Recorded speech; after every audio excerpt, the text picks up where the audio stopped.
우리 오늘 함께 나눌 하나님의 말씀은 신약성경 사도행전 6장 1절에서 7절 말씀입니다.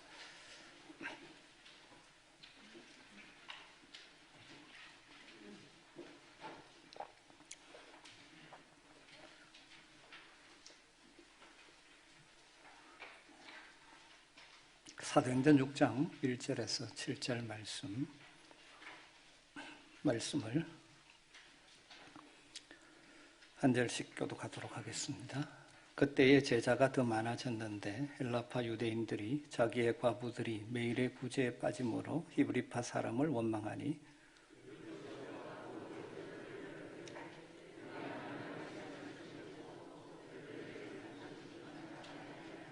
형제들아 너희 가운데서 성령과 지혜가 충만하여 칭찬받는 사람 7을 택하라. 우리가 이 일을 그들에게 맡기고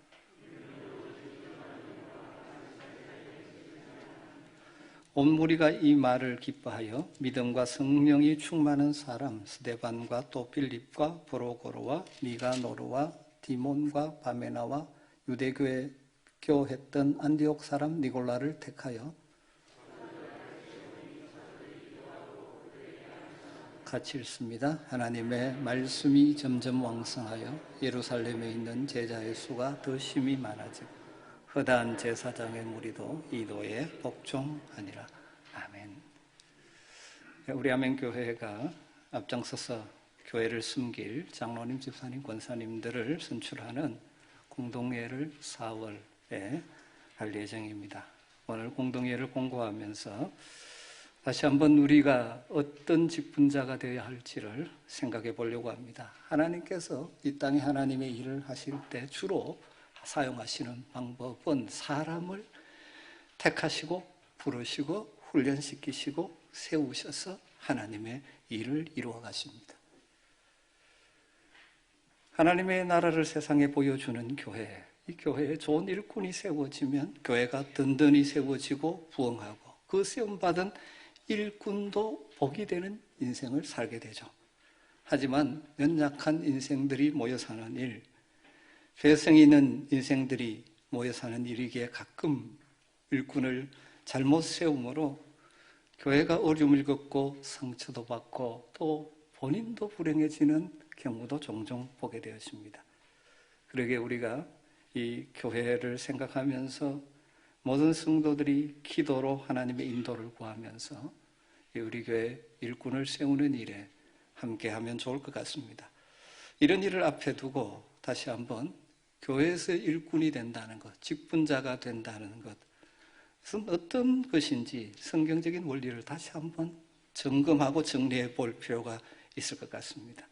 오늘 이 말씀을 가슴에 담고 이미 세워진 직분자들은 더욱 이 말씀을 가까워지고 또 이번에 세워질 분들도 이런 자들로 세워지고 그리고 교회에서 불러주는 직분, 공식적인 직분이 있든지 없든지 사실 모든 성도들은 하나님이 원하시는 일꾼이 되어야 하는데 교회에서나 가정에서나 일터에서 이런 말씀의 자세로 섬김으로 말미암아 우리 한 번뿐이 없는 인생, 그래서 하나님을 섬기고 교회와 성도를 섬기고 삶의 현장에서 우리를 통하여 하나님의 나라가 세워지는 복의 통로가 되었으면 좋겠습니다.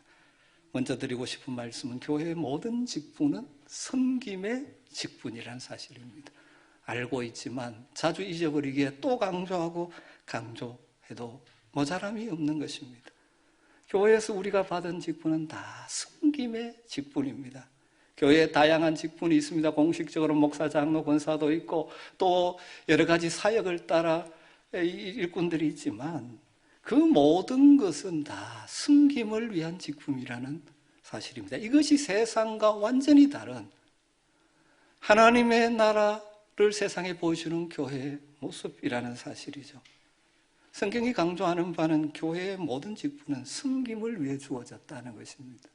예를 들면 고린도전서 3장 5절에 보면 그들은 주께서 각각 주신 대로 너희로 하여금 믿게 한 사역자들이니라. 고린도 교회가 직분자, 사역자들 때문에 사역자 중심으로 분열되고 나누어지는 것, 잘못 오해해서 직분자를 오해해서 그들을 추종하며 그들 중심으로 팔을 이루어 갈라지고 있을 때 하나님은 바울을 통하여 말씀합니다. 그런 교회 직분자들은 다 주님께서, 하나님께서 각각 주신 대로 각자의 직분을 따라, 은사를 따라 너희로 하여금 너희를 믿게 하는 사역자들이라고 말합니다.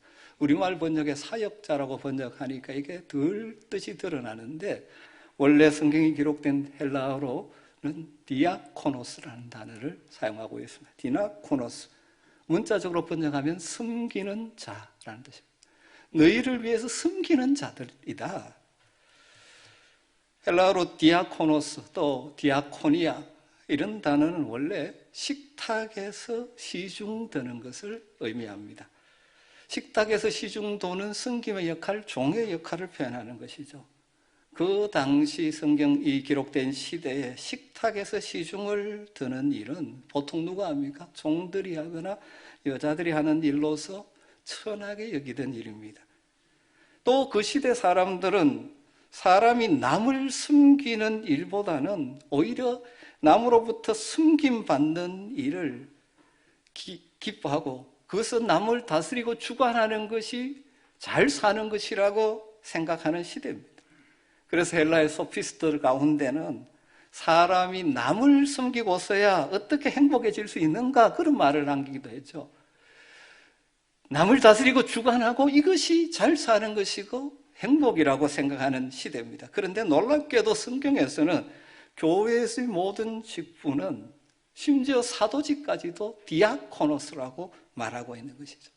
그 당시에 관직들을 지칭하는 헬라어들이 있습니다. 아르콘, 아르케, 이런 단어들이 있지만 성경에서 그것을 로마 관리나 유대인 관리에게는 적용하지만 교회 안에서의 직분들이나 사역자들에게는 일체 그런 단어를 사용하지 않습니다. 교회의 다양한 직분을 구별 없이 디아코노스, 숨기는 자라고 말하고 있는 것이죠. 여러분, 여기서 하나님이, 성경이 교회의 직분을 어떻게 보고 있는지를 분명하게 밝히고 있는 것입니다. 교회 모든 직분은 그 직분을 감당하려면 나름대로의 권위도 주어지고 힘도 주어지지만 그것을 다스리고 지배하고 내 뜻대로 끌고 가기 위해서 주신 것이 아니라 성도를 숨기고 하나님의 뜻을 숨기기 위한 것이라는 것이죠. 심지어 사도직까지도 숨김의 직분입니다. 오늘 우리가 읽었던 사도행전 4장 4절에 보면 오로지 우리가 기도하는 일과 말씀 사역에 힘쓰리라 합니다. 예루살렘 교회에 구제하는 문제로 갈등이 있을 때 사도들의 고백이죠. 이 일은 집사를 세워서 맡기고 우리는 우리의 본연의 숨김에 집중하겠다 하는 것이죠.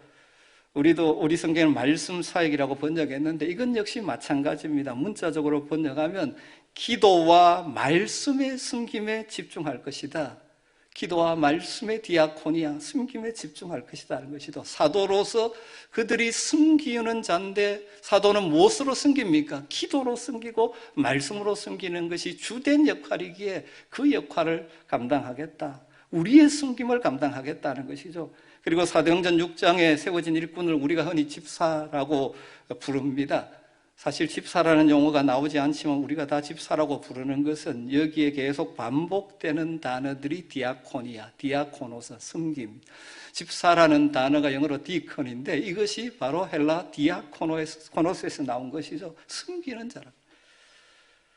여러분, 교회 모든 직분은 세상과는 전혀 다릅니다. 섬기는 직분입니다. 오늘날 이 시대 교회에서 회복되어야 될 성경적인 교회상 여러 모습이 있죠. 왜냐하면 연약한 인생들이 모여서 교회를 이루다 보니까 성경에 말씀하시는 바 하나님이 기대하시는 모습에서 벗어나기를 잘합니다. 거기에서 회복되어야 될 것 중에 중요한 한 가지가 바로 직분 간의 회복입니다. 왜냐하면 교회의 직분이 지금 계급처럼 느끼고 있고 또 직분을 맡은 자들이 그들에게 주어진 힘을 숨김의 정신으로 사용하지 않는 일들 때문에 하나님의 교회가 교회답지 못한 일들이 일어나고 있기 때문이죠. 사실 교회의 중요한 직분자를 세우는 일을 할 때 목회자가 혹시 시험 들까 걱정하는 것 자체가 이미 직분에 대해서 우리들이 오해하고 있고 잘못 생각하고 있다는 것이죠. 다른 사람보다 내가 먼저 장로 돼야 뭔가 잘 된 것 같고, 여러분, 이 시대의 성경적인 직분관이 왜곡되어 있음을 보여주는 것이죠. 그런데 사실은 이것은 이 시대 교회의 문제만은 아닙니다. 타락한 본성을 가진 사람들은 숨기기보다는 섬김받는 것을 원하고 낮아지기보다는 높아지기를 원하고 세상의 가치관에 다른 사람을 내 뜻대로 끌고 가는 것이 정말 복되게 잘 사는 것이라는 가치관이 팍 가득 차 있는 세상 속에서 살고 있기 때문에 우리도 그런 영향 속에 살아가죠. 심지어 예수님을 거의 3년 가까이 따라다녔던 제자들도 서로 누가 크냐고 다투는 것이죠. 예수님 따라다니고 하시는 일 보고 섬기는 모습도 보고 말씀도 들었음에도 누가 더 크냐, 누가 예수님 사랑받는 제자냐 하고 서로 다투고 있는 것이죠. 그때 예수님께서 하나님의 나라는 낮은 자가 높은 자이고 섬기는 자가 큰 자다. 세상과는 다르다. 역전된 가치관을 가진 곳이다. 그리고 나는 섬기러 이 땅에 왔다라고 말씀하셨죠. 사랑하는 성도 여러분, 다시 한번 우리 모든 교회의 직분은 섬김의 직분임을 기억하시면 좋겠습니다. 안타깝게도 이 시대 많은 교회 지도자들과 성도들이 자주 이 사실을 잊어버리고 교회에서 섬김의 정신을 잃어버리다 보니까 본인도 불행해지고 교회도 어려움을 겪게 되는 경우를 종종 보게 되어집니다. 우리 아멘교회 성도님들, 우리 모두 주님을 닮은 섬김의 정신을 회복할 수 있게 되기를 간절히 주의 이름으로 축복합니다. 섬김의 정신으로 교회를 숨긴 일꾼들이 세워지고 모든 성도들이 교회 일뿐만 아니라 가정과 일터 속에서 이 섬김의 정신으로 살아갈 때 우리 교회가 교회다운 교회가 되어지고 그 안에 있을 때 하늘나라를 경험하게 되고 우리의 일터 속에 그런 우리의 섬김을 통해서 그 속에 하나님의 뜻이 이루어지는 복 있는 인생을 사는 것입니다. 두 번째로 드리고 싶은 말씀은 하나님은 섬기되 자원해서 섬기는 자를 기뻐하신다는 것입니다. 성경을 보면 하나님께서 사람을 세우시고 부르시고 사용하실 때 생각하지도 못한 상황에서 부르시는 경우도 많이 있습니다. 심지어 억지로 사명을 맡는 경우도 있죠. 예를 들면 예수님의 십자가를 대신 지고 간 구레네 출신의 시몬 같은 경우가 그렇지 않습니까? 어쩔 수 없이 거기 구경하다가 끌려서 억지로 주님이 지고 가던 십자가를 대신 졌습니다. 그처럼 억지로 직분과 사명 맡아도 잘 감당하면 자신의 인생, 놀라운 복된 인생이 되는 것이죠. 그렇지만 일반적으로 하나님은 자원해서 섬기는 자를 기뻐하십니다. 무슨 일을 하든지 하나님의 은혜를 알고 그 은혜에 감사해서 자원해서 하나님을 섬기고 교회를 섬기는 자를 하나님 기뻐하신다는 사실이죠. 구원의 즐거움을 알기에, 은혜를 알기에, 나 같은 자를 이렇게 불러주시고 세워주셨으니 기쁜 마음으로 자원해서 섬기는 것을 하나님이 기뻐하시는 것입니다. 저는 우리 아멘교회 성도님들이 하나님의 은혜에 깊이 잠기게 되기를 간절히 주의 이름으로 축복합니다. 그래서 공적인 직분, 목사, 장로, 집사, 권사의 직분을 받았든 아니든 어떤 일을 하든지 여러분 기쁨으로 자원하는 마음으로 여러분이 주신 은사와 재능을 사용해서 섬김의 일꾼으로서 살아가는 여러분 되시기를 주의 이름으로 축복합니다. 이런 정신을 조금 반영하려고 이번에는 좀 다르게 지원자들을 통해서 우리가 직분자를 세우려고 하는 것도 이유 중에 하나가 있는 것이죠. 그런데 더 중요한 것 세 번째로 교회를 섬기는 직분자는 어떤 자질을 가져야 하느냐. 이것도 역시 섬김의 직분이기 때문에 세상과는 완전히 다른 자질을 요구합니다. 세상에서는 얼마나 리더십이 있느냐, 카리스마가 있느냐, 또 그 분야에 전문적인 지식이 있느냐 이런 사람들을 생각합니다만 성경은 그런 것을 다루지 않습니다. 성경에서는 하나님 교회의 일꾼으로 세워질 자들이 갖추어야 될 자질에 대해서 많이 말하지만 오늘 말씀에 나오는 것이 정말 핵심적인 자질 가운데 하나죠. 3절을 보면 형제들아 너희 가운데 성령과 지혜가 충만하여 칭찬받는 사람 7을 택하라. 성령과 지혜가 충만하여 칭찬받는 사람. 5절에 온 무리가 이 말을 기뻐하여 믿음과 성령이 충만한 사람 스데반과 쭉 나옵니다. 정리하면 성령과 지혜가 충만하고 칭찬받는 사람, 믿음과 성령이 충만한 사람 이렇게 말합니다. 정리해서 보죠. 첫 번째로 하나님의 교회의 직분자들은 어떤 자들이어야 하느냐. 또 이 말씀을 들으면서 장로님이 그래야지, 권사님이 그래야지가 아니고 우리 모두 다가 이런 자가 되기 위해서 힘써야 되겠죠. 우리가 완벽한 사람 아무도 없지 않습니까? 그러나 이렇게 살려고 이 방향으로 늘 나가야 되는 것이죠. 첫 번째가 성령 충만한 사람이 교회의 직분자가 될 수 있다는 것입니다. 아무리 세상에 지식이 있어도 성령 충만하지 않으면 그것이 하나님의 나라를 위해서 아무런 가치가 없죠. 성령 충만한 사람이 어떤 사람입니까? 종종 우리 한국 교인들은 착각합니다. 열심히 기도하고 방언과 같은 신비한 은사도 있고 이런 사람을 성령 충만한 사람이라고 착각하는데 그렇지 않습니다. 성령에 충만한 사람들에게 그런 은사가 나타나기도 하지만 그런 은사가 있다고 해서 다 성령 충만한 사람은 아니죠. 바울 사도가 고린도전서 3장에서 신령한 자, 영적인 자, 성령의 사람과 육신에 속한 자, 영적인 어린아이를 대조하고 있습니다. 그러면서 고린도 교인들을 향하여 너희들은 육신에 속한 자, 좋게 말하면 영적인 어린아이들이다라고 평가를 하죠. 고린도 교인 스스로는 그들이 방언도 하고 신비한 체험도 하고 그래서 우리는 성령의 사람이다. 그렇게 교만하고 있는 그들에 대해서 사도 바울의 평가에 우리 주님의 평가는 너희는 육신에 속한 자고 아직까지 어린아이다. 왜? 너희 속에 다툼이 있고 시기가 있고 육신의 욕심을 따라 살고 있기 때문에. 여러분, 그러면 누가 성령 충만한 사람입니까? 한마디로 말하면 성령의 다스림을 받는 자, 성령의 이끌림을 받는 자. 우리 속에는 갈라디아에 있을 때 육신의 소욕과 성령의 소욕이 갈등을 하는데 성령의 소욕이 나를 지배하고 성령의 인도함을 따라 사는 자가 성령 충만한 자죠. 그런 삶을 살면 그의 삶과 인격에 성령의 열매가 맺히게 되는 것입니다. 그 성령의 열매가 무엇입니까? 사랑, 희락, 화평, 오래 참음, 자비, 양선, 충성, 온유, 절제와 같은 것이 그의 삶과 인격에 드러나는 것입니다. 열심은 있는데 이런 인격이 안 된 사람, 다른 말로 성령에 이끌리지 못하는 사람, 이런 사람들이 교회 지도자가 되면 본인도 불행하고 그 사람 때문에 상처받고 교회가 힘들어질 때가 많죠. 종종 교회 일꾼을 뽑을 때 열심히 있는 사람들을 무조건 세우려고 하는데 그건 잘못이죠. 여러분, 잘못된 열심은 차라리 열심이 없는 것보다 못합니다. 여러분, 그래서 특별히 지도자를 세울 때 그분의 성품을 꼼꼼히 살펴보십시오. 그 인격에 성령의 열매가 맺히고 있는지. 완벽한 사람은 아무도 없습니다만 그런 위치에 있는 거예요. 그분에게 사랑이 있느냐, 기쁨이 있느냐, 화평을 추구하느냐, 좀 어려워도 힘든 일 있어도 참아내느냐. 성령이 충만한 사람. 두 번째는 지혜와 믿음이 충만한 사람.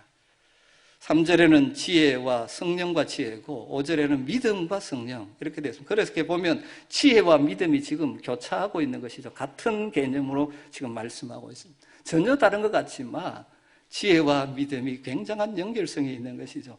지혜라고 번역된 소피아라는 단어는 세상의 이치를 깨닫고 그 진리를 활용하는 삶의 태도를 말하는 것이죠. 쉽게 말하면 가야 할 때와 멈춰서야 할 때를 분별할 수 있고 내가 붙들어야 할 것과 놓아버려야 할 것들을 분별할 수 있고 내가 사랑해야 될 것과 그리고 그냥 놓아두어야 할 것도 분별할 수 있고 내가 가져야 할 것과 버려야 할 것들도 분별할 수 있고 여러분 세상 가운데 여러분 모든 것을 가지려고 해서도 안 되죠. 모든 곳에 가서도 안 되죠. 정말 이곳에 가는 것이 잘하는 것인지 아니면 이 길에 그냥 멈추는 것이 잘하는 것인지 내가 붙들고 계속 가지고 있어야 되는지 아니면 놓아버려야 할지 이런 것들을 잘 분별하는 것이 소피아, 지혜죠.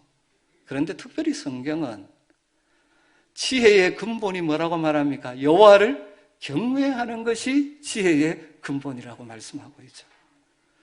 진정으로 여호와 하나님을 하나님을 경건한 두려움을 향하여 하나님을 늘 의식하고 살아가는 사람들은 자신이 만나는 사람이나 사건을 쉽게 판단하지 않고 하나님이 보시는 관점에서 사람을 보고 사건을 보고 하나님의 시각에서 일들을 추진하게 되죠. 이것이 진짜 지혜로운 사람인 것이죠. 그래서 5절에는 이것을 믿음으로 대체하고 있습니다. 온 무리가 이 말을 기뻐하여 믿음과 성령이 충만한 사람들을 세웠다라고 말하죠. 제가 어릴 때 유명한 부흥사 목사님 한 분이 와가 교인들에게 부흥회를 인도하다가 던지는 질문 가운데 하나가 이런 질문이 있었습니다. 여러분 장로 뽑을 때 믿음 좋은 사람 뽑으시겠습니까? 아니면 성품 좋은 사람 뽑으시겠습니까? 이렇게 질문을 던집니다. 그 목사님이 기대하는 답은 뭔지 아십니까? 성품 좋은 사람입니다. 그 말씀은 오랜 목형 경험에서 나왔죠. 믿음이 좋아 보여가 세웠는데 타고난 성품이 아주 이상한 사람들 때문에 고통당한 일이 있기 때문이죠. 말씀하신 의도는 제가 잘 알고 충분히 공감하지만 저는 그분의 말씀은 정확한 말씀은 아니라고 생각합니다. 소위 믿음이 좋다는 것이죠. 진짜 믿음이 좋은 것이 아니고. 여러분, 사람들은 교회에서 열심히 하면 믿음이 좋다고 착각합니다. 그런데 여러분, 진짜 믿음이 좋은 것은 하나님을 두려움으로 매일 하나님 앞에 살면서 하나님으로부터는 지혜로 살아가는 사람입니다. 그래서 야고보서 3장에 보면 지혜를 두 가지로 나누죠.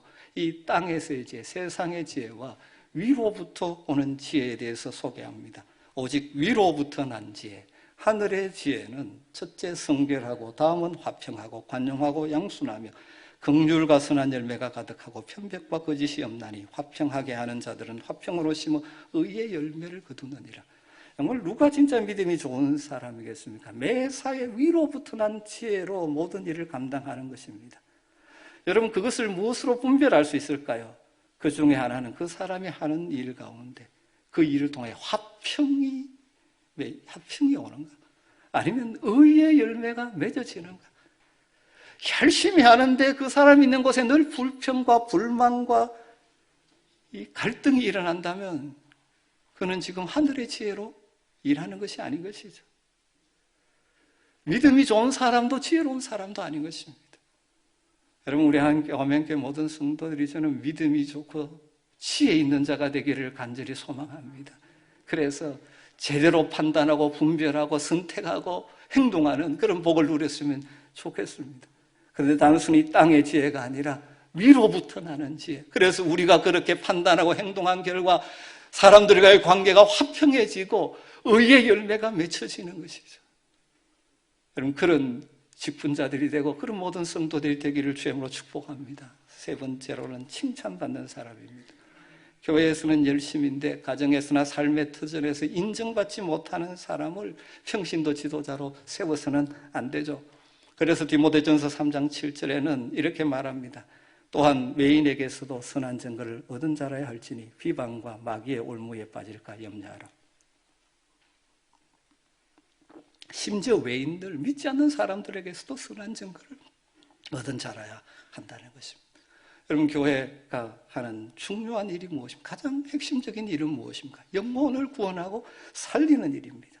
그런데 교회의 목사나 장로나 집사나 권사에 대하여 평판이 좋지 않다면 어떻게 전도가 이루어질 수 있습니까? 그 교회 장로가 누구로 하면 나는 그렇다면 안 간다.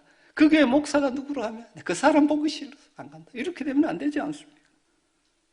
저는 우리 아멘교회 모든 직분자들이 어느 곳에서든지 인정받고 칭찬받는 사람들이 다 되기를 간절히 소망합니다. 새로운 직분자들이 세워질 때도 단순히 교회에서 열심히 일하는 자가 아니라 가정과 삶의 터전에서 인정받고 칭찬받고 선한 증거를 남기는 사람들이 세워져야 할 것입니다.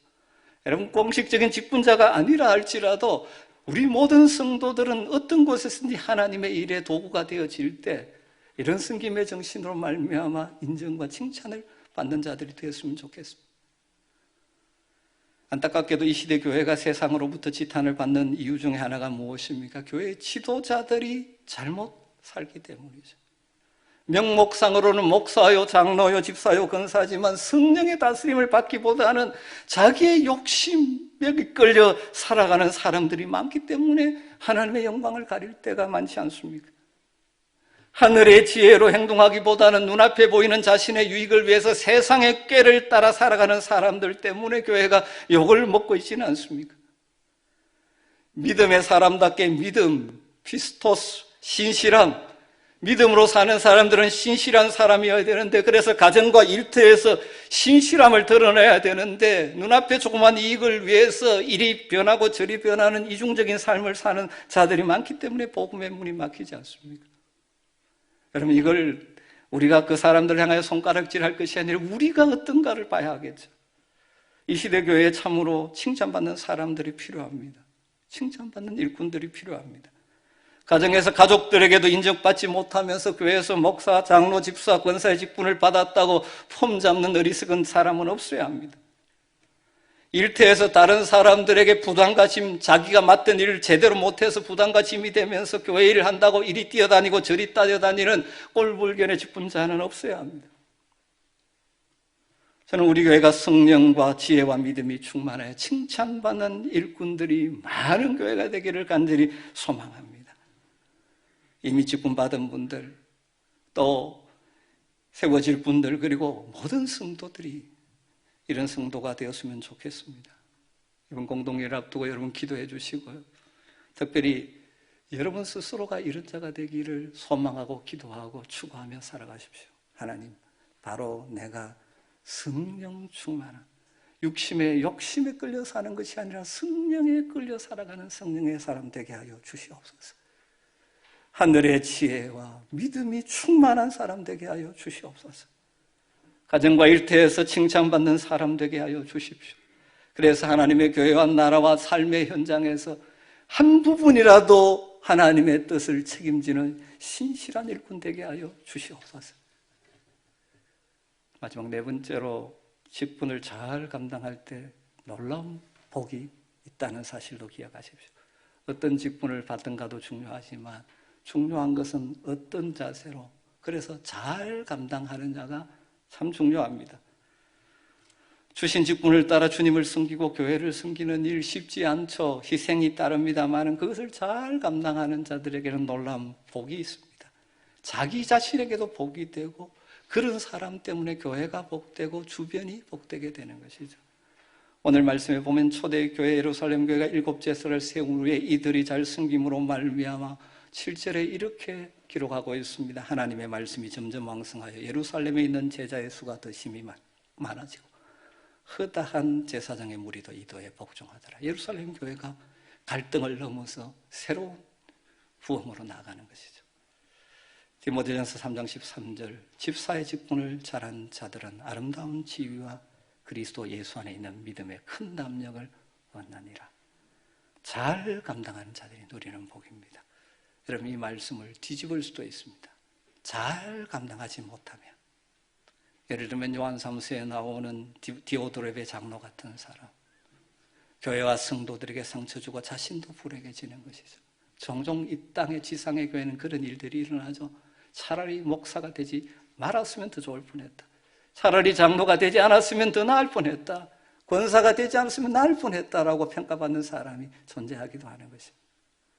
그러나 잘 감당하는 자들, 본인도 복되고 그 사람 때문에 교회도 복되고 그 사람이 있는 곳에 하나님의 뜻이 이루어지고 그리고 그 자녀들이 참으로 복된 인생을 살아가는 것을 보게 되는 것입니다. 사랑하는 성도 여러분, 하나님께서 우리를 불러 구원하셔서 하나님의 자녀 되게 하셨고 뿐만 아니라 이 땅을 살아가는 동안 하나님의 교회와 하나님의 나라를 위하여 숨기는 일꾼으로 저희들을 불러주셨습니다.